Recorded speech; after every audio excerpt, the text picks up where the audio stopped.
Bismillahirrahmanirrahim. Assalamualaikum warahmatullahi wabarakatuh.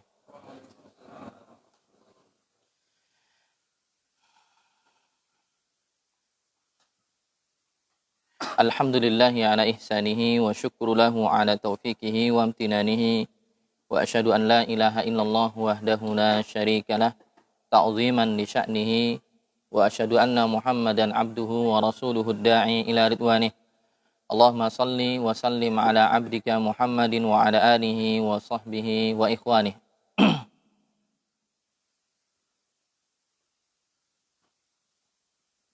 Allahumma alimna ma yanfa'una wa anfa'na bima 'allamtana wa zidna ilman ya rabbal alamin.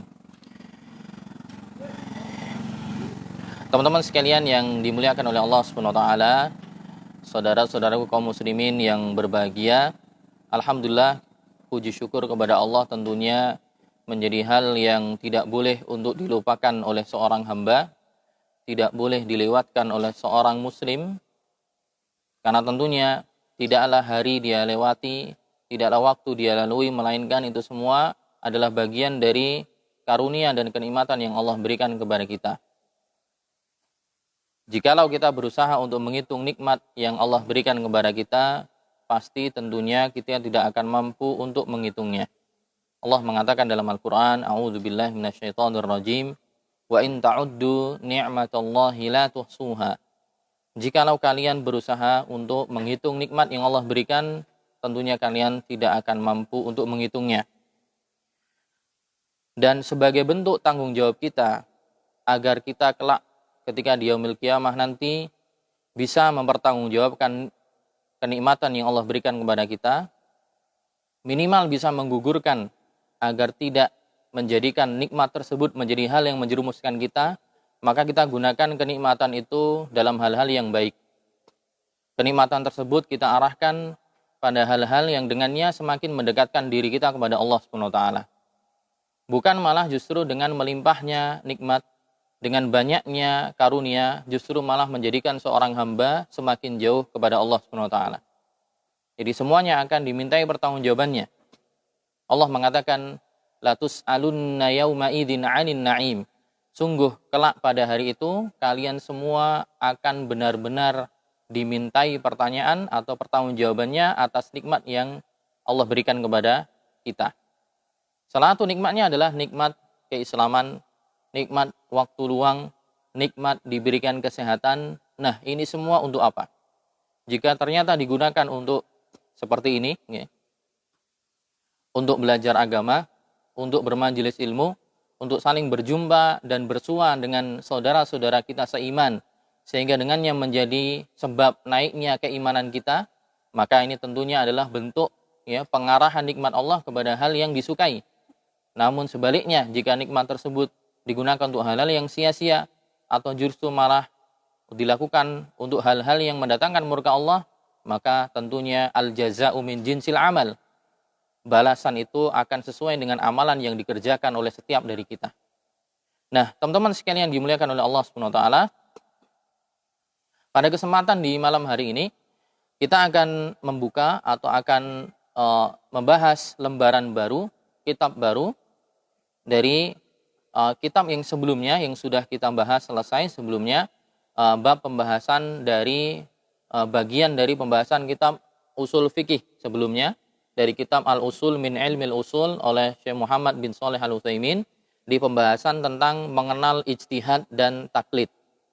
Dan itu sudah alhamdulillah kita selesaikan di pertemuan pekan yang lalu. Untuk Kamis sekarang kita akan membahas tema baru, yaitu tema tentang biografi Nabi kita Muhammad SAW. Membahas tentang sirah nabawiyah yang akan kita ambil faidahnya dari kitab Al-Futuhat Ar-Rahmaniyah fi syarhi, ya, Al-Futuhat Ar-Rahmaniyah fi syarhi Al-Urjuzah Al-Mi'iyah fi dzikri hali asyrafil bariyah.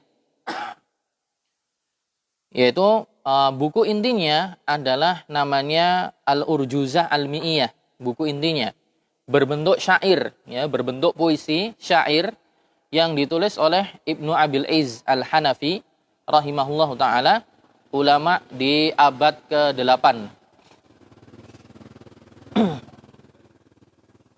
ulama di abad ke-8 Hijriah di Syam. Ya. Adapun yang mensyarahnya, ya, yang mensyarahnya atau yang memberikan penjelasan adalah Profesor Dr. Walid Ibnu Idris Al-Manisi hafizallahu taala.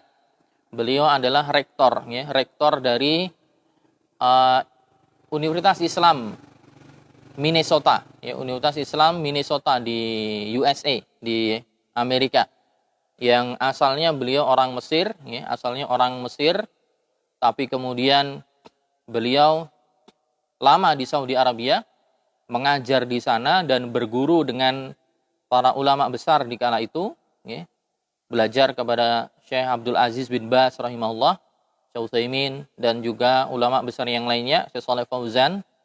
Kemudian setelahnya beliau pindah dari Mekah, pindah ke Amerika untuk mendirikan kampus di sana bersama para dai-dai yang lainnya, dan kampusnya sampai sekarang masih berjalan. Bahkan para penuntut ilmu Indonesia banyak yang ikut belajar di kampus tersebut, ya. Basicnya online, kampusnya online, namanya Islamic University of Minnesota, ya.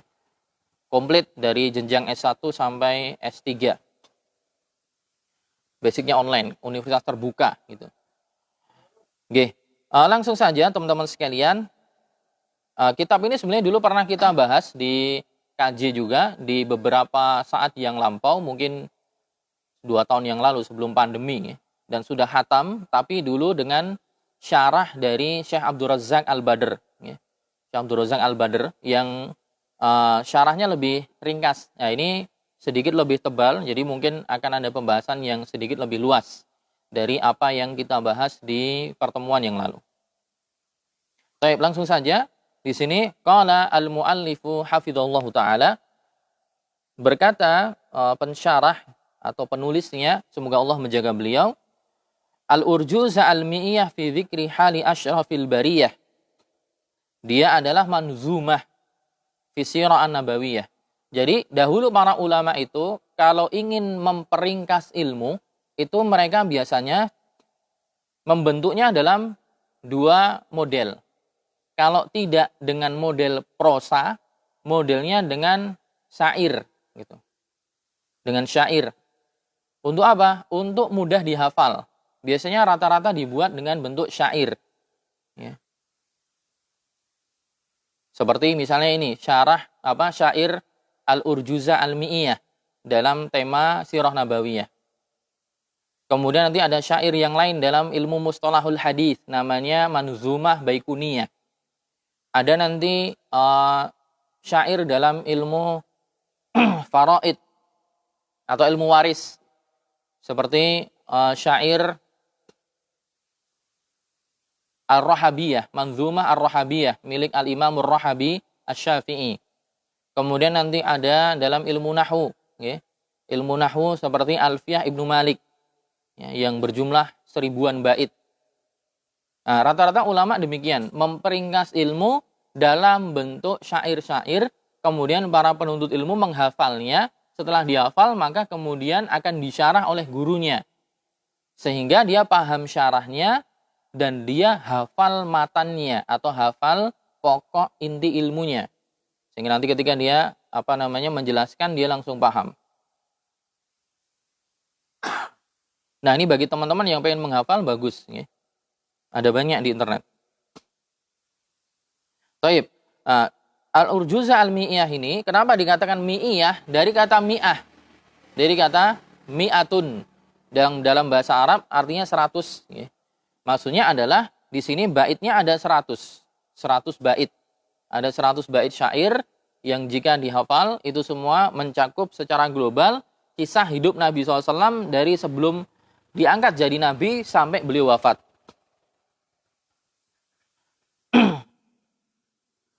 Dan penazamnya atau pembuat puisinya adalah Al-Imam Ibnu Abil Iz Al-Hanafi, ya. Ibnu Abil Iz Al-Hanafi yang nama lengkapnya adalah Sadruddin Abul Hasan Ali Ibnu Ala. Sadruddin Abul Hasan Ali Ibnu Alauddin Ali Ibnu Syamsuddin Abi Abdullah Muhammad Ibn Syarafuddin Abul Barakat Muhammad Ibnu Iz Ibnu Izzuddin Abil Aiz Ad-Dimashqi As-Sanihi Al-Hanafi. Atau secara singkat lebih terkenal dengan Ibnu Abil Aiz Al-Hanafi. Jadi julukan beliau Sadruddin. Ya, Sadruddin. Sadr itu apa artinya? Dada. Dadanya agama. Maksudnya mungkin ya orang yang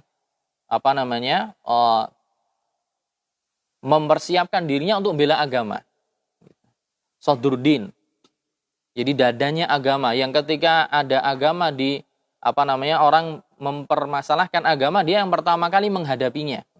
Jadi julukannya, lakopnya Sadruddin. Kunyahnya namanya Abul Hasan. Ya. Nama kunyah itu adalah ketika seorang dipanggil Abu. Abu siapa? Dia punya anak laki-laki Muhammad misalnya, dipanggil Abu Muhammad. Rata-rata biasanya digunakan untuk orang yang sudah punya anak. Ya. Seperti Rasulullah SAW dipanggil Abul Qasim. Karena anak laki-lakinya salah satunya namanya Qasim, Abul Qasim. Tapi terkadang juga kunyah itu dipanggilkan kepada seseorang bukan karena dia punya anak, tapi karena tujuan pujian atau karena kebiasaan yang sering dilakukan. Seperti sahabat Abdurrahman ibnu Sakhr, Abdurrahman bin Sakhrin radhiyallahu anhu, yang lebih tenar dengan nama kunyahnya daripada nama aslinya. Siapa nama kunyahnya? Abdurrahman bin Sakhr. Sinten namanya? Abu Hurairah. Abu Hurairah itu nama kunyahnya, aslinya Abdurrahman bin Sakhr. Nama aslinya. Karena dia, sebagaimana teman-teman sudah tahu, dia bawa kucing kemana-mana. Hirrah. Ya. Hirrah. Ismu tasghirnya Hurairah. Jadi dia dipanggil Abu Hurairah. Atau juga Ali bin Abi Thalib juga punya nama kunyah Abu Turab. Namanya Abu Turab, bapaknya debu. Ya. Yang mana sebab dipanggil dengan kunyah itu, dulu Ali bin Abi Thalib sempat cekcok dengan istrinya. Istrinya Ali siapa? Fatimah. Ya. Istrinya Ali bin Abi Thalib, Fatimah radhiyallahu anha, putrinya Nabi SAW. Sempat suatu ketika beliau cekcok dengan istrinya, kemudian ngambek, kemudian Ali pindah keluar dari rumah untuk meredamkan emosi. Beliau tiduran di Masjid Nabawi. Yang mana di Masjid Nabawi pada saat itu belum ada lantai marmer seperti sekarang, tapi lantainya masih pasir. Beliau tiduran di situ. Kemudian Rasulullah SAW ketika datang mengunjungi rumah putrinya, mencari Ali, di situ tidak ada. Kemudian tanya sama putrinya, Ali di mana? Suamimu di mana? Ada, tahu, paling di luar. Nah, Nabi tahu bahwa dalam kondisi mereka mungkin sedang ada masalah. Nabi mencari Ali bin Abi Thalib, ternyata dia sedang tergeletak tiduran ya di Masjid Nabawi. Yang pada saat itu pelatarannya masih pasir. Kemudian dipanggil sama Nabi, "Kum ya Aba Turab." Bangun wahai Abu Turab. Sejak itu beliau punya julukan Abu Turab. Jadi kadang kunyah itu dipanggilkan untuk pujian, terkadang juga untuk celaan gitu. Seperti Abu Jahal ya. Atau Abul Butun, orang yang senang makan dipanggil Abul Batan, bapaknya perut, karena dia mengedepankan urusan perutnya. Atau terkadang seringnya adalah untuk memanggil seseorang dengan nama anak yang sudah dia punya, Abu Muhammad, Abu Ali, dan seterusnya. Nah, ini julukannya Ibnu Abil Iz ini, julukannya adalah Sadruddin, adapun nama kunyahnya adalah Abul Hasan. Nisbatnya dia Damaskus, nisbatnya Damaskus, alias aslinya dari Damaskus di Syam. Beliau lahir di tahun wulida sanata ihda wa salatina wa sab'imi'atin lil hijrah. Beliau lahir tahun 731 Hijriah, jadi abad ke-8. Tahun 731 Hijriah dan wafat di tahun 792 ya, 792, berarti umurnya sekitar 61 tahun ya. Umurnya sekitar 61 tahun wafat. Dan beliau terkenal, beliau dan keluarga-keluarganya itu adalah terkenal orang ahli agama, ahli fikih, bahkan bapaknya dan kakek-kakeknya adalah qadhi ya. Qadhi yaitu hakim agama yang dipilih di Damaskus pada saat itu. Bahasa sekarang ya jadi pegawai KUA gitu. Kalau zaman dulu dia qadhi, hakim agama, Tapi kalau qadhi zaman dulu ya tidak hanya ngurusin masalah pernikahan dan perceraian saja, tapi masalah-masalah yang lain juga. Kalau di sekarang kan terkhusus ya urusan di KUA itu ya berkaitan dengan pernikahan, perceraian atau warisan kan gitu. Kalau dulu nggak hanya itu saja, munazaat bab berkaitan dengan perselisihan orang, rebutan harta atau minta tanggungan ketika ada orang yang merusak itu datangnya ke qadhi atau bertanya tentang masalah-masalah hukum syar'i. Jadi qadhi pada saat itu ya mereka juga sekaligus mufti ya memberikan fatwa tentang hukum-hukum agama ya, jadi sifatnya lebih komprehensif, lebih luas daripada sekarang yang terbatas hanya pada masalah-masalah tertentu. Oke, teman-teman sekalian yang dimuliakan oleh Allah Subhanahu wa taala, guru-gurunya yang paling terkenal di antaranya siapa? Ada banyak, tapi yang paling terkenal paling tidak ada dua, yaitu bapak beliau sendiri, yaitu Syekh Alauddin Ali bin Abil Izz. Syekh Alauddin Ali bin Abil Izz yang mana dulu beliau qadhi di Damaskus, dan juga satu lagi yang paling terkenal adalah Ibnu Katsir. Al-Imam Ibnu Katsir, ya. Imam Imaduddin Ibnu Katsir Al-Mufassir Al-Ma'ruf, ya. Pemilik tafsir yang terkenal itu Ibnu Katsir, ya. Itu salah satu dari gurunya Ibnu Abil Izz Al-Hanafi rahimahullahu taala. Adapun murid-muridnya juga ada banyak. Salah satunya yang terkenal adalah Ibnu Dairi, ya, dan yang lainnya. Ya, sisanya mungkin masih agak asing nama-namanya, tidak perlu kita bacakan semuanya. Adapun hasil karya beliau, nah ini menjadi penting ya, kita sebelum membaca buku karangan seorang ulama, kita sedikit mengenal tentang biografinya dulu, agar kita tahu tentang sedikit sekelumit ceritanya, agar kita mengenal. Adapun salah satu karangan yang terkenal adalah yang ada di hadapan kita, yaitu Al-Urjuzah Al-Mi'iyah, dan yang paling populer dan fenomenal diantaranya adalah yang berada karangan beliau pada genre akidah, pada tema akidah, yaitu Syarah Al-Aqidah At-Tahawiyah. Syarah Al-Aqidah At-Tahawiyah. Jadi buku akidahnya Abu Ja'far At-Tahawi, ya, Abu Ja'far At-Tahawi. Abu Ja'far At-Tahawi itu masih saudaraan dengan Al-Imamul Muzani. Ya, kalau kita kemarin membahas kitab akidah Syarhus Sunnah Al-Imamul Muzani, Abu Ja'far At-Tahawi ini masih saudaraan dengan Al-Imamul Muzani, muridnya Imam Syafi'i. Abu Ja'far At-Tahawi juga punya buku akidah, ya, yang mana buku akidah beliau dijelaskan disyarah oleh Ibnu Abil Izz Al-Hanafi, ya, ulama yang membawakan kitab tentang sirah sekarang ini. Dan syarah akidah At-Tahawiyah oleh Ibnu Abil Izz Al-Hanafi yang mensyarah kitabnya Abu Ja'far At-Tahawi ini jadi kurikulum resmi, ya. Jadi kurikulum resmi yang dipelajari di kampus-kampus Ahlussunnah wal Jamaah di seluruh dunia, terutama di Saudi Arabia, ya, di Universitas Islam Madinah, ya, di Libya, dan di kampus-kampus yang lain. Itu menjadi buku yang menjadi rujukan pembahasan akidah.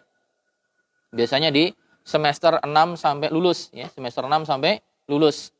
Semester awal sampai semester 4 itu biasanya semester awal sampai semester 4 mempelajari Al-Qaulul Mufid, syarah Kitabut Tauhid. Kemudian semester 5 sampai lulus mempelajari syarah Al-Aqidah At-Tahawiyah milik Ibnu Abil Izz Al-Hanafi. Dan ada karangan beliau yang lainnya. Oke. Kemudian teman-teman sekalian yang dimuliakan oleh Allah Subhanahu wa taala,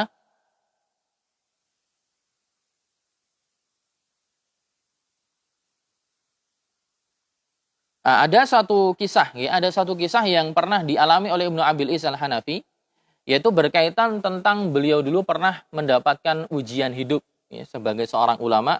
Terkadang kisah hidup sebagian ulama itu ada hal-hal yang mungkin dilakukan dan tidak bersesuaian dengan ulama di zamannya atau penguasa yang ada di zamannya. Dan itu juga pernah dialami oleh Ibnu Abil Izz Al-Hanafi. Ya, suatu ketika di zaman beliau ada orang yang menyusun bait-bait syair.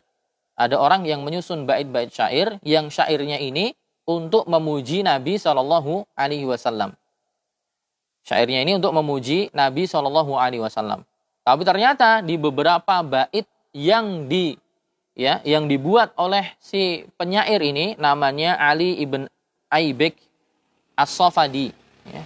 Ali bin Aibik As-Safadi, dalam pujian dia kepada Nabi SAW, ada beberapa bait syair yang menurut Ibnu Abil Iz Al-Hanafi keliru menurut tinjauan akidah.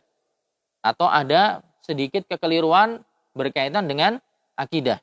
Akhirnya beliau kritik. Salah satunya adalah ketika di bait itu ada, ketika memuji Nabi SAW ada ucapan isfa'li. Wahai Nabi SAW, berikanlah saya syafaat. Berikanlah saya syafaat. Oleh Ibnu Abil Iz dikritik ini. Kenapa? Beliau mengatakan la tutlabu syafa'ah minhu sallallahu alaihi wasallam. Syafaat itu tidak boleh diminta dari Nabi sallallahu alaihi wasallam. Karena syafaat itu dimintanya kepada Allah. Ya. Syafaat itu dimintanya kepada Allah bukan kepada Nabi. Ya. Makanya di surat Al-Baqarah misalnya di ayat kursi. Allah mengatakan gimana?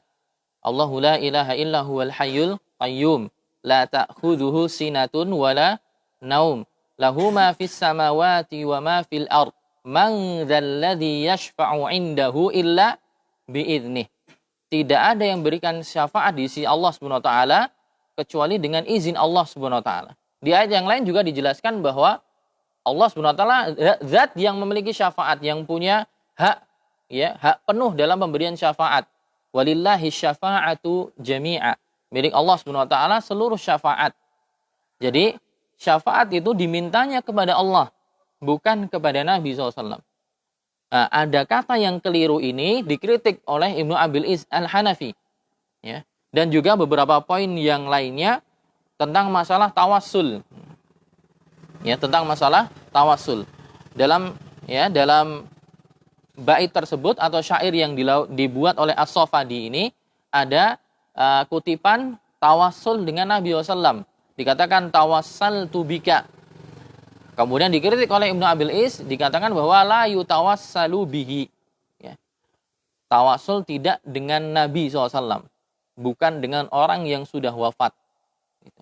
Karena tawassul yang syar'i, tawassul yang masyru' itu, tawassul itu apa? Tawassul menjadikan perantara. Dalam pembahasan tauhid jenengan mungkin sudah pernah dapat bahwa tawassul ada dua. Ada tawassul yang masyru', ada tawassul yang ghairu masyru'. Tawassul yang diperbolehkan secara syar'i dan yang tidak diperbolehkan. Tawassul yang dibolehkan secara syar'i contohnya adalah tawassul dengan amal soleh. Seperti hadis yang 3 orang melakukan perjalanan, datang malam hari, masuk ke dalam gua, kemudian batu dari atas bukit gelinding. Kemudian nutupi apa? Nutupi pintu gua sampai mereka tidak bisa keluar. Kemudian masing-masing dari 3 orang tadi bertawassul, berdoa kepada Allah Subhanahu wa taala dengan menyebutkan amal soleh yang pernah dilakukan. Ya, kalau ingat, yang satu mengatakan dia punya orang tua yang dia berbakti pada orang tuanya, dia senantiasa mengedepankan kepentingan orang tua daripada anak-anaknya yang lain atau istrinya atau yang lainnya. Kemudian dia berdoa, ya Allah, jika kebaktian saya kepada Allah ini, kepada orang tua saya ini adalah amal soleh, maka tolong bukakan pintu gua. Akhirnya pintu guanya bergeser, tapi belum bisa untuk keluar. Orang kedua kemudian menyampaikan tentang amal soleh yang dia kerjakan, yaitu dia membawa amanah yang dia lakukan, yang dia punya untuk salah satu karyawannya. Ada salah satu karyawannya yang dulu bekerja, tapi setelah dia kerja belum menerima gaji udah pergi. Kemudian hartanya karyawan tadi gajinya dikembangkan. Sampai akhirnya suatu saat di waktu yang akan datang orang tadi datang lagi. Mana harta saya dulu, saya belum ambil gaji. Kemudian apa? Dikatakan bahwa ini semua milikmu. Hartanya sudah berkembang pesat menjadi hewan ternak macam-macam. Ya, kemudian dikatakan ini sebagai amal soleh. Kalau hal ini sebagai amal soleh maka jadikan ini sebagai sebab terkabulnya doa saya. Akhirnya kemudian bergeser lagi pintunya. Sampai orang yang ketiga yang menghindari perzinahan dengan apa? Dengan sepupunya. Nah, ini para ulama mengatakan boleh tawasul dengan seperti ini, yaitu tawasul dengan amal soleh. Atau tawasul dengan orang yang masih hidup, bukan orang yang sudah wafat. Sebagaimana tawasulnya para sahabat di zamannya Umar bin Khattab ketika terjadi paceklik panjang. Ketika terjadi paceklik panjang, tidak turun hujan, para sahabat tidak datang ke kuburannya Nabi SAW untuk bertawasul dengan Nabi, tidak. Tapi mereka datang kepada Al-Abbas, pamannya Nabi SAW yang masih hidup, sahabat yang terhitung paling senior pada saat itu. Kemudian mereka minta agar Al-Abbas berdoa kepada Allah SWT agar segera turun hujan. Nah, ini boleh tawasul dengan orang yang masih hidup, yang soleh, bukan yang sudah wafat. Nah, kisahnya Ibnu Abil Is demikian.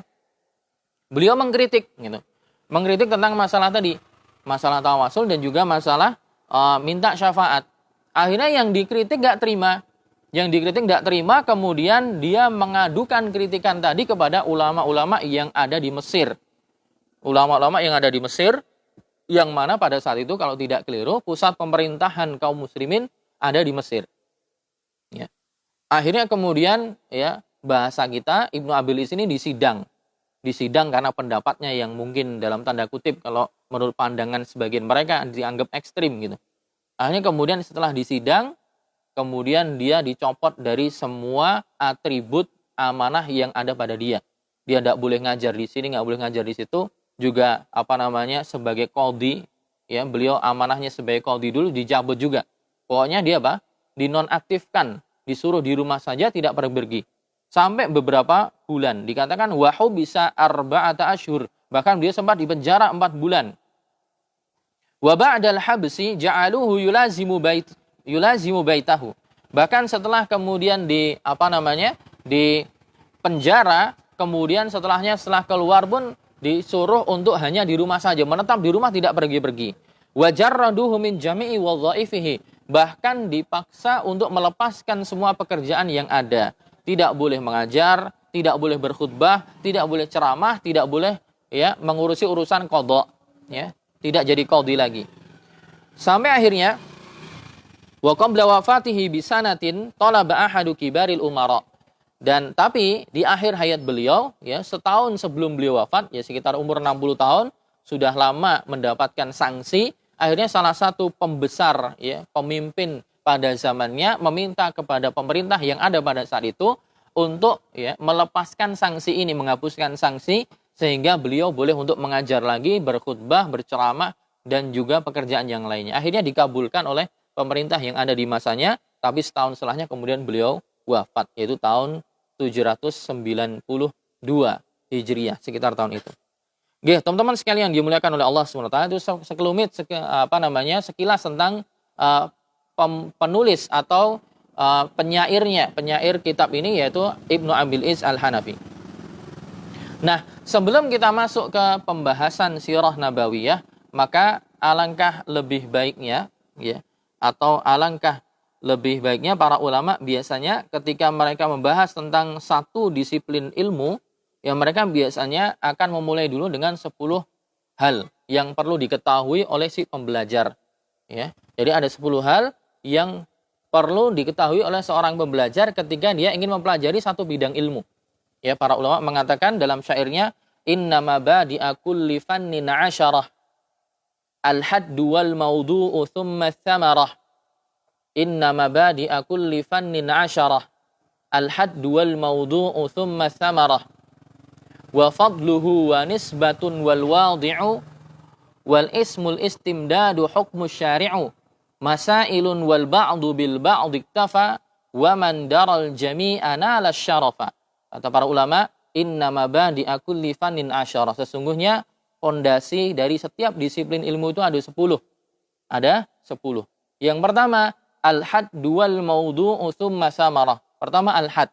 Kita perlu tahu definisi ilmu itu apa. Jenengan mau belajar hadis, definisi ilmu hadis itu apa? Jenengan mau belajar ilmu fikih, definisi ilmu fikih itu apa? Jadi yang pertama itu kita mempelajari definisinya dulu. Yang kedua, al-mawdu'. Nah, tema yang akan diangkat dalam ilmu itu apa? Yang ketiga, as-samarah. Itu buah dari mempelajari ilmu itu apa? Jadi definisi, tema yang akan diangkat. Kemudian yang ketiga adalah samarah, yaitu buah dari mempelajari ilmu itu bisa ngapain. Kemudian yang keempat, wa fadluhu, keutamaannya apa belajar ilmu itu. Kemudian wa nisbatun, kemudian penisbatan. Penisbatannya ilmu ini itu dinisbatkan kepada ilmu apa. Ilmu sirah ini kepada ilmu apa. Kemudian yang keenam, al-wadi'u, yaitu peletak. Peletak pertama atau orang yang memprakarsai ilmu ini pertama kali itu siapa. Kemudian setelahnya yang ke-7 al-ismu. Nah, ilmu ini namanya apa? Ism, nama. Namanya apa? Kemudian al-istimdad. yang kedelapan adalah sumbernya dari mana. Ya, ilmu ini sumbernya dari mana? Diambil dari apa? Apakah dari akal doang atau dari apa? Ya. Al-ismul istimdadu hukmu syari'u. Kemudian yang ke-9 adalah hukumnya apa? Hukum syariat mempelajari ilmu ini apa? Kemudian yang terakhir adalah masail, yaitu masalah-masalah, ya, pembahasannya itu dibagi berapa poin dalam ilmu ini. Nah, itu perlu untuk teman-teman pelajari ketika kita masuk mempelajari ilmu nahwu, misalnya ilmu sharaf dalam bahasa Arab, ilmu sirah, ilmu hadis, ilmu fikih, usul fikih, mustalah hadis, itu 10 hal itu perlu diketahui dulu jika ingin belajarnya sungguh-sungguh, ya. Inna mabadi'a kulli fannin 'asyarah al-haddu wal mawdu'u thumma thamarah wa fadluhu wa nisbatun wal wadi'u wal ismul istimdadu hukmu syari'u masail wal ba'du bil ba'di iktafa wa man daral jami'a hadza syarafa. Nah, pertama kita definisinya. Definisi dari ilmu ini apa? Ada ini enggak, Mas? Aqua atau apa? Mboten.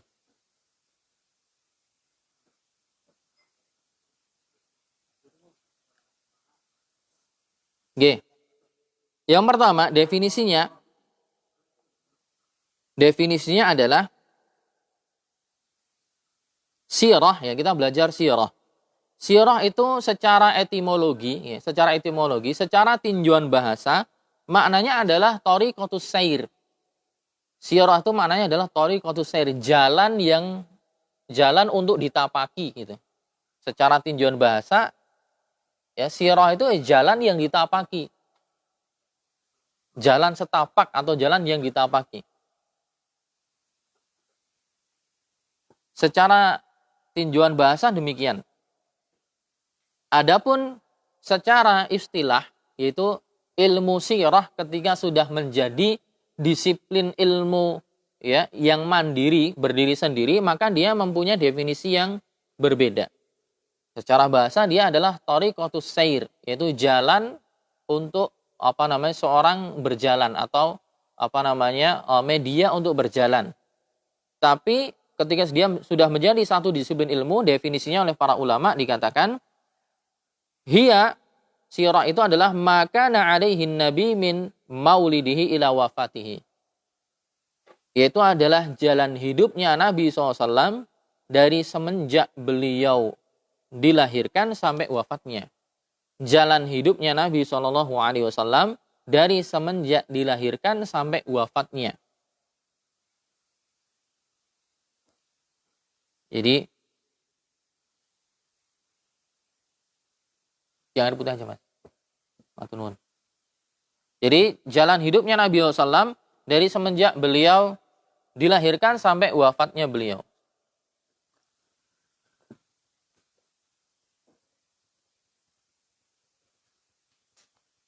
Adapun ilmu sirah, ilmu tentang sirah nabawiyah, ya, dia adalah al-ilmu alladzi tu'rafu fihi akhbarun nabi.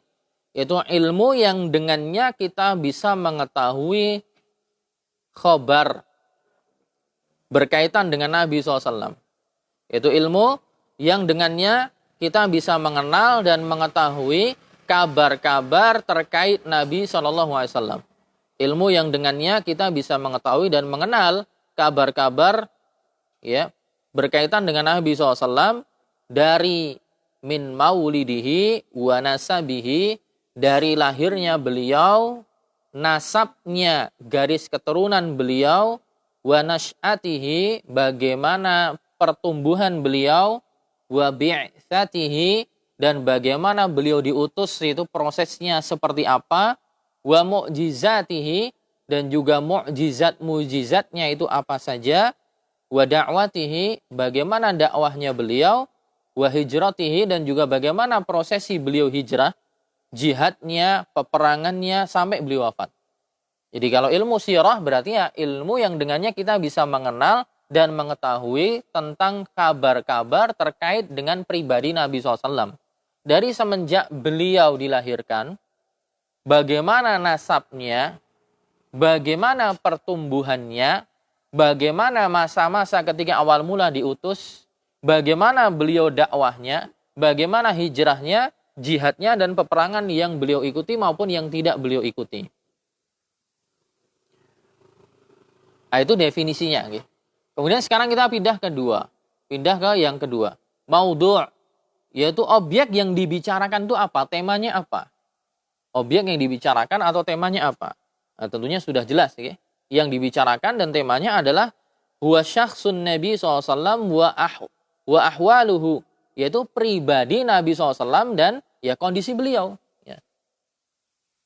Tema dan objek yang akan diperbincangkan dan dibicarakan adalah ya pribadi Nabi SAW dan kondisi-kondisi yang beliau alami. Gitu.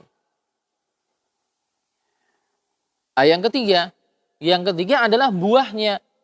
Buah dari mempelajari sirah nabawiyah itu apa? Urgensinya itu apa saja gitu. Nah, di sini para ulama memberikan beberapa poin, atau penulis ya Syekh Walid bin Idris Al-Manisi menyebutkan beberapa ya buah faidah dari mempelajari sirah nabawiyah. Ada banyak, tapi di sini disebutkan ada 3 paling tidak. Yang pertama adalah annahu mu'inun 'alal iqtida' bin nabi. Yang pertama, ketika kita mempelajari sirah nabawiyah akan membantu untuk meneladani Nabi SAW. Akan membantu kita untuk meneladani Nabi SAW. Dalilnya adalah surat Al-Ahzab ayat 21. Ya. Dalilnya surat Al-Ahzab ayat 21, Allah mengatakan, laqad kana lakum fi rasulillahi uswatun hasanah. Sungguh telah ada dalam diri Nabi kalian, Rasul kalian, Muhammad SAW, suri tauladan yang baik. Suri tauladan yang baik bagi siapa? Liman kana yarjullaha wal yawmal akhirah wa dzakarallaha katsira. Itu bagi orang-orang yang berharap untuk bertemu dengan Allah Subhanahu wa taala dan hari akhir dan senantiasa berzikir mengingat Allah dengan pengingatan yang banyak. Jadi ketika kita belajar sirah Nabi SAW akan membantu kita bagaimana meneladani dan mencontoh Nabi SAW. Dan ini sudah masuk akal, sesuatu yang masuk akal. Karena sesuatu tidak bisa kita ikuti, kita tidak akan bisa meneladani sesuatu, melainkan kita harus kenal dengan siapa yang kita teladani, siapa yang kita ikuti. Ya, seorang ingin mengikuti beliau dalam sisi dakwahnya, seorang ingin mengikuti beliau dalam sisi tata cara kehidupannya, bagaimana adab makannya, bagaimana adab berinteraksi dengan sahabat, bagaimana adab beliau ya ketika mengajarkan kepada sahabatnya, bagaimana interaksi beliau dengan istri-istrinya. Nah, tidak akan kita bisa meneladani Nabi SAW dalam banyak aspek tersebut kecuali kita harus mengenal beliau. Ya, jadi menjadi hal yang pasti ya bagi orang yang ingin meneladani Nabi SAW, menjadikan Nabi SAW sebagai contoh dalam kehidupan dia, kecuali ya dia harus mempelajarinya dulu.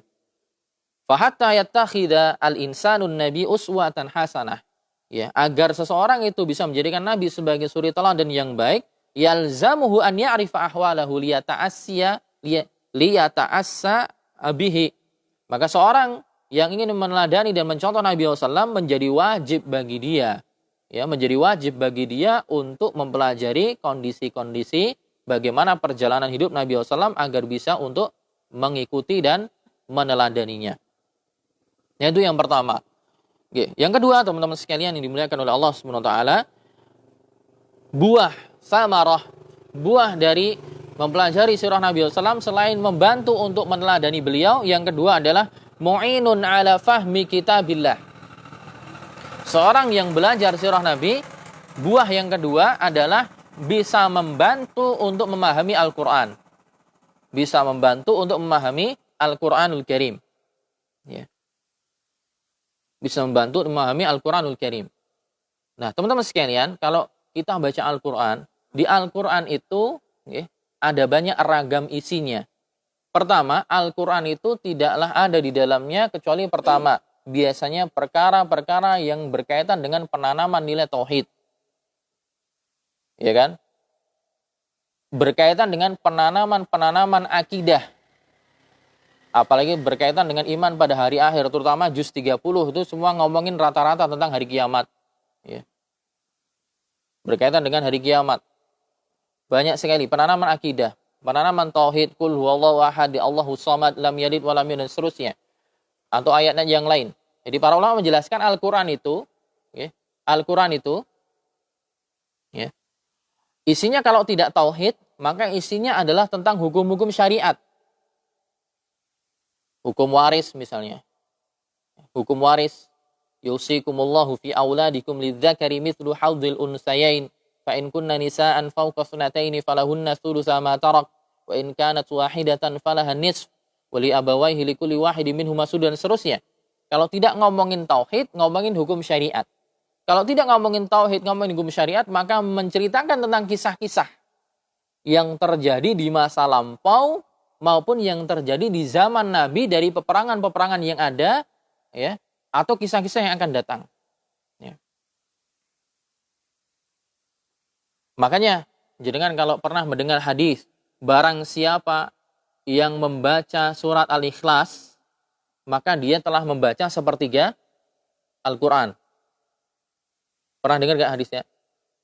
Man qara'a, barang siapa yang membaca surat Al-Ikhlas atau Qul huwallahu ahad, maka dia membaca sulusal Quran. Dia telah membaca sepertiga Al-Quran. Maksudnya gimana sepertiga Al-Quran? Nah, dikatakan sepertiga Al-Quran oleh para ulama dijelaskan karena tadi Al-Quran itu isinya itu cuma 3 tadi. Berkenaan dengan tauhid, berkenaan dengan hukum-hukum syar'i, berkenaan dengan kisah-kisah. Dan surah Al-Ikhlas itu kan ngomongin semua tentang tauhid. Jadi ketika jenengan baca surah Al-Ikhlas, itu seakan-akan jenengan sedang membaca sepertiga Al-Quran.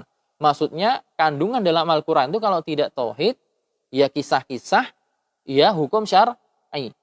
Nah, dan surat Al-Ikhlas itu sedang ngomongin semua tentang masalah tauhid. Maka seakan-akan itu sedang menjelaskan tentang sepertiga Al-Quran. Itu makna hadis yang berkaitan dengan fadilah baca surah Al-Ikhlas itu seperti membaca sepertiga Al-Quran. Nah, kalau kita mempelajari surah Nabawiyah, itu kata Syekh Walid, membantu seorang untuk memahami Al-Quran. Dari sisi apa? Dari sisi isi Quran yang kedua. Yang ketiga, yaitu tentang kisah-kisah yang terjadi dan dibukukan oleh Allah, diabadikan dalam Al-Quran. Misalnya khasatan fi ma dzukira fi kitabillah ta'ala min akhbaril maghazi ijmalan, yaitu berkaitan dengan kabar-kabar peperangan secara global, seperti kisahnya perang Uhud yang Allah abadikan kisahnya dalam surat Ali Imran, atau qissatu ghazwati Badr, kisahnya perang Badar yang Allah abadikan disebutkan dalam surat Al-Anfal, atau qissatu ghazwati Tabuk atau perang Tabuk Allah abadikan dalam surat At-Taubah. Dan juga kisah perang Ahzab ketika Nabi SAW diserang oleh kumpulan geng orang-orang musyrik pada saat itu, orang-orang Yahudi Khaybar bergabung dengan Ghatafan, bergabung dengan orang-orang Quraisy dan suku-suku yang belum beriman pada saat itu, lebih dari 10.000 orang, mereka saling bersekutu menyerang Madinah. Makanya dikatakan perang Ahzab, karena lebih dari satu kelompok yang bergabung untuk menyerang Nabi SAW. Nah, ini Allah abadikan dalam surat Al-Ahzab. Nah, ketika kita belajar surah Nabawiyah dan kita nanti mempelajari, Nabi pernah perang ini, perang itu, ketika kita baca Al-Quran, Al-Quran pas surat ini sedang ngomongin tentang perang ini. Kemarin saya belajarnya di surah Nabawiyah, berarti saling terkait, akhirnya jadi connect kita. Semakin bisa mentadaburi apa yang terkandung di dalamnya. Berbeda kalau kita belum tahu kisahnya, ketika baca Qurannya gitu aja berjalan. Tapi kalau kita pernah mendengar ceritanya, kisahnya, ternyata ini ada keterkaitannya dengan surat ini, ada keterkaitannya dengan surat ini, maka membantu seseorang untuk semakin memahami Al-Quranul Karim. Faedah yang ketiga, annahu mu'inun ala ta'allumi marahilid da'wah. Dengan mempelajari sirah Nabi akan membantu untuk memahami bagaimana fase Nabi dalam berdakwah. Tingkatan fase Nabi dalam berdakwah. Ketika kita belajar sirah Nabi, kita akan memahami bagaimana tingkatan dakwah Nabi SAW. Bagaimana fase dakwah beliau.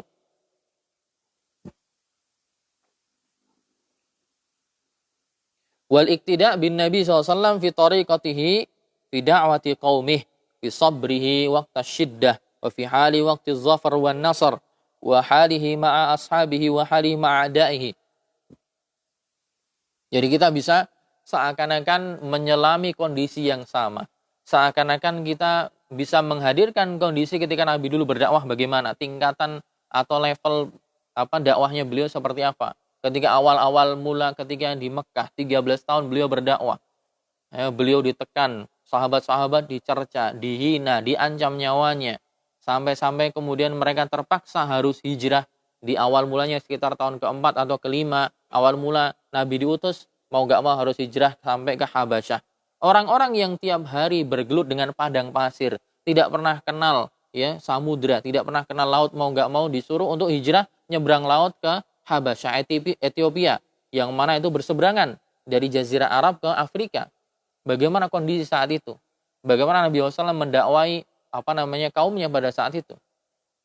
Jadi levelnya awal mula ketika di Mekah itu penekanannya lebih kuat ke masalah akidah, penanaman akidah, penanaman bahwa Tuhan itu esa, penanaman bahwa nanti kelak di yaumil qiyamah itu ada namanya hari kebangkitan, bahwa seorang ketika mati itu tidak kemudian mati begitu saja tanpa ada pertanggungjawaban, nanti ada pertanggungjawabannya. Semua amalan baik atau buruk nanti akan ada balasannya. Nah, itu didoktrinkan awal mula kebanyakan ketika di Mekah. Kemudian ketika sampai ke Madinah, maka sudah mulai berbeda. Ketika sahabat sudah kokoh keimanannya, kuat akidahnya, mulai kemudian fase pensyariatan.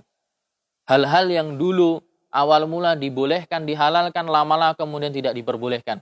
Nikah mut'ah, yang dulu awal-awal mulanya boleh, kemudian akhirnya diharamkan sekitar tahun 7 Hijriah. Makan daging keledai yang dulu awal mulanya dibolehkan, kemudian tahun 7 Hijriah dilarang. Ketika setelah perang Khaybar banyak keledai yang dimakan. Para sahabat mengatakan, ya Rasulullah ukilatil humur. Ya Rasulullah ukilatil humur. Keledai-keledai banyak dikonsumsi wa Rasulullah SAW. Akhirnya pada saat itu kemudian turun pensyariatan diharamkannya keledai. Nikah mut'ah juga dilarang yang sebelumnya boleh. Kemudian fase pengharaman khamr. Khamr yang sebelumnya boleh, diperbolehkan untuk dikonsumsi. Yas'alunaka 'anil khamri wal maisir qul fihima itsmun kabirun wa manafi'u linnas wa itsmuhuma akbaru min naf'ihima. Orang-orang bertanya tentang khamr. Dikatakan di dalamnya ada manfaat kebaikan, yaitu manfaat yang akan diambil oleh para penjualnya, pembuatnya. Tapi sisi mudarat dan dosanya lebih besar. Tapi waktu itu masih dibolehkan. Sampai kemudian ada fase orang menjadi imam tapi mendem, mabuk. Kemudian sampai terbalik-balik baca Al-Kafirun. Harusnya la a'budu ma ta'budun menjadi a'budu ma ta'budun. Sampai kemudian diharamkan ketika kondisi sholat. Allah mengatakan la taqrabus sholata wa antum sukara. Jangan kalian sholat dalam kondisi mabuk.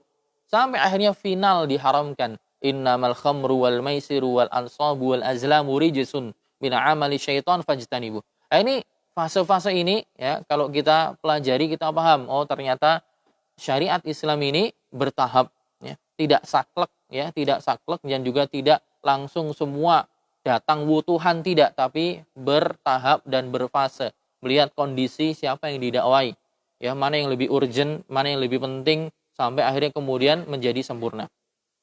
Nah, dengan kita mempelajari sirah Nabi, akan mengetahui bagaimana perjuangan Nabi dahulu SAW, bagaimana berjuangnya, kesabaran beliau dalam kondisi ketika menang, menghadapi musuh, atau sebaliknya ketika beliau sengsara, ketika kalah misalnya di perang Uhud, dengan sahabat-sahabat yang sebagian ngeyel dengan perintah beliau disuruh untuk jaga di Gunung Uhud, tapi malah ikut ambil rebutan ghanimah, yang akhirnya Khalid bin Walid pada saat itu dalam kondisi belum beriman, akhirnya menyerang kaum muslimin dari dua arah.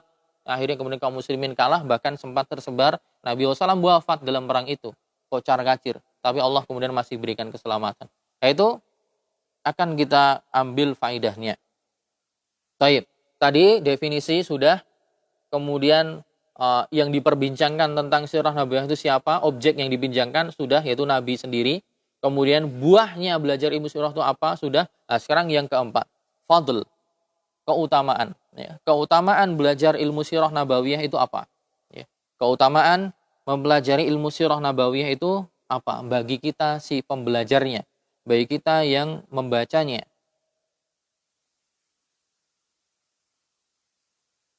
Yang pertama, keutamaan mempelajari ilmu sirah nabawiyah adalah dia masuk kepada keutamaan ilmu secara umum. Dia masuk kepada keutamaan orang mempelajari ilmu secara umum. Pertama, keutamaan mempelajari ilmu sirah nabawiyah, dia masuk kategori masuk pada kategori keutamaan mempelajari ilmu agama secara umum. Ya, seperti ayat yang sering disampaikan, yarfa'illahu alladhina amanu minkum walladhina utul ilma darajat. Allah akan mengangkat derajat orang-orang yang beriman di antara kalian dan orang-orang yang diberi ilmu beberapa derajat di antara yang lain. Nah, masuk kategori keumuman ilmu di situ termasuk ilmu tentang sirah nabawiyah. Juga ya, ilmu adalah sesuatu yang Nabi SAW meminta untuk ditambahkan. Nabi mengatakan, Rabbi zidni ilma. Ya Allah, tambahkanlah kepadaku ilmu. Nah, masuk di situ adalah ilmu yang bermanfaat, termasuk ilmu berkaitan dengan biografi Nabi SAW. Fadilah yang pertama. Fadilah yang kedua, annahu yazdadu minal mu'min hubban li Rasulillah. Ya. Ini hampir sama dengan buah ya, sebenarnya hampir sama dengan buah mempelajarinya. Ya, tapi di sini dimasukkan fadilahnya, yaitu menambah orang-orang yang beriman ya, rasa cinta kepada Nabi mereka sallallahu alaihi wasallam. Menambah rasa cinta, menambah bagi orang-orang yang beriman rasa cinta mereka kepada Nabi SAW yang berkonsekuensi nanti akan dikumpulkan di surganya. Yang berkonsekuensi nanti akan dikumpulkan di surganya Allah SWT. Jadi ketika seorang mempelajari sirah nabawiyah akan semakin menambah kecintaan dia kepada Nabi, yang konsekuensinya nanti kita akan dikumpulkan dengan Nabi SAW. Sebagaimana Nabi SAW ketika didatangi oleh seorang Arab Badui, ya, seorang Arab Badui, kemudian singkat cerita, ya, dia mengatakan bahwa orang Arab Badui ini cinta kepada Nabi SAW. Dan Nabi mengatakan, anta ma'aman ahbabta. Engkau nanti akan dikumpulkan dengan orang yang engkau cintai. Nah, ketika seorang mempelajari sirah Nabi SAW, semakin tahu latar belakangnya Nabi, semakin tahu sebab-sebabnya Nabi SAW berdakwah itu seperti apa, bagaimana intisari dakwahnya, bagaimana hikmah beliau, kesabaran beliau, semakin cintanya kita, semakin senangnya kita dengan Nabi, semakin ngefans, maka nanti ya konsekuensinya nanti Allah akan mengumpulkan kita bersama beliau sallallahu alaihi wasallam. Kemudian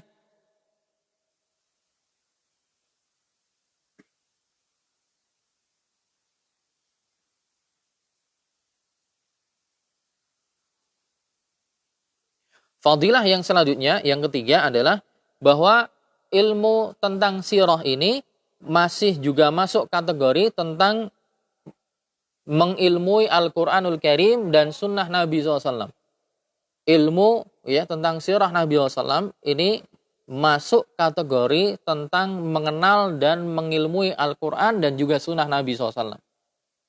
Jadi ilmu tentang sirah Nabi SAW ini masuk kategori tentang masalah mengilmui Al-Quran atau mengenal Al-Quran dan juga sunnahnya Nabi Sallallahu Alaihi Wasallam.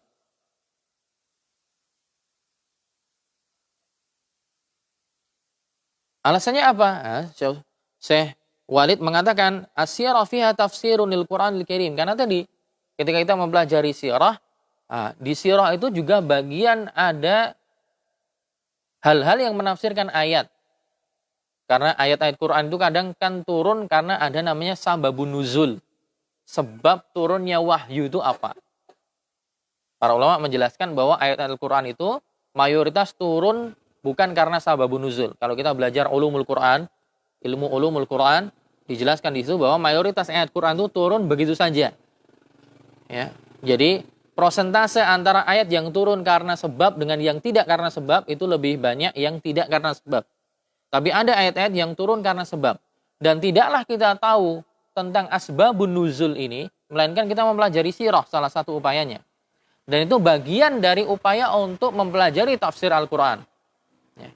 Sebagaimana ketika kita ya mempelajari sirah Nabi SAW, kita juga akan mengetahui asbabul wurud yang berkaitan dengan hadis. Kalau Quran kan asbabun nuzul, sebab turunnya. Kalau hadis asbabul wurud, sebab-sebab datang hadis itu apa sebabnya? Pemicunya apa? Ya. Seperti misalnya Nabi SAW mengatakan tentang masalah daging kurban. Beliau mengatakan kuntu nahaitukum an luhumil adahi fauqa salasati ayyam. Saya dulu melarang kalian untuk anid dikhari luhumil adahi.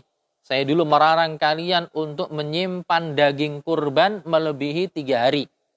Jadi 3 hari, hari-hari tasyrik itu harus selesai, harus habis. Nggak boleh ada yang disimpan. Jadi kalau kita pahami hadisnya letterlek gitu saja, maka kita akan tekstual. Tapi kalau kita mempelajari sirahnya, oh ternyata itu ada kisahnya. Kisahnya adalah pada saat itu ternyata kaum muslimin sedang ditimpa kelaparan. Ya, paceklik kelaparan sehingga semuanya ingin kalau bisa dihabiskan pada saat itu, maksudnya adalah dibagi juga kepada para kaum muslimin yang lain yang membutuhkan. Sehingga tidak sebagian daging tidak dimiliki terlalu banyak oleh sebagian yang lain, sedangkan yang lain masih kekurangan. Tapi setelah kemudian kondisi itu normal di tahun yang akan datang, maka kemudian Nabi mengatakan, ya, sekarang tidak dilarang. Kuntu nahaitukum anid dikhari luhumil adhahi fauqa salasati ayyam fadakhiruha. Sekarang silahkan mau disimpan. Ya, karena kondisi ekonomi pada saat itu setelahnya kemudian sudah berubah. Atau kisahnya Nabi SAW ketika beliau ingin mengunjungi kuburan ibu beliau SAW. Ketika dalam suatu perjalanan, kemudian beliau ingin mengunjungi kuburan ibu beliau SAW. Kemudian nanti ada ayat turun, asbabun nuzul. Ya, asbabun nuzulnya adalah kisah itu, kemudian nanti turun ayat yang menjelaskan tentang kejadian itu. Nah, itu berkaitan dengan fadilahnya. Yang kelima, nisbatu ilmi sirah. Nah, ilmu sirah ini penisbatannya kemana? InsyaAllah 5 menit lagi. Ilmu sirah ini, ya, nisbatnya kemana?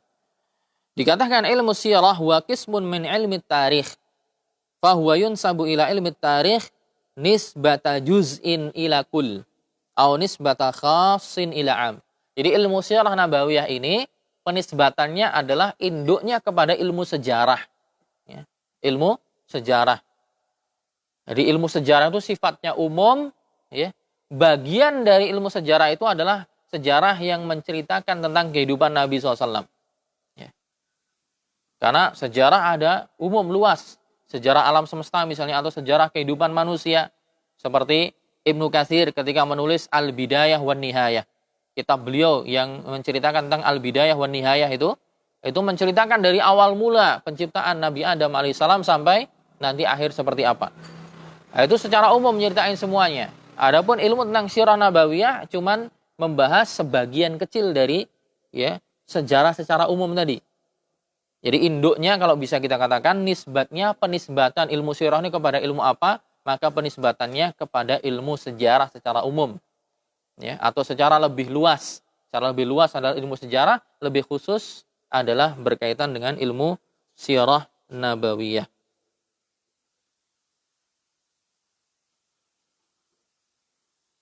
Baik, mungkin sampai situ dulu. Insya Allah kita lanjutkan di pertemuan yang akan datang. Masih ada poin ke-6, ke-7, 8, 9, 10, dan beberapa pembahasan yang lain. Sebelum kita nanti masuk ke pembahasan syairnya atau manzumahnya. Semoga bermanfaat bagi saya pribadi dan teman-teman sekalian. Kita cukupkan sekian. Tentunya ada kekurangan. Semoga dimaafkan. Kita cukupkan sekian. Subhanakallahumma wa bihamdika asyhadu an la ilaha illa anta astaghfiruka wa atubu ilaik. Assalamualaikum warahmatullahi wabarakatuh.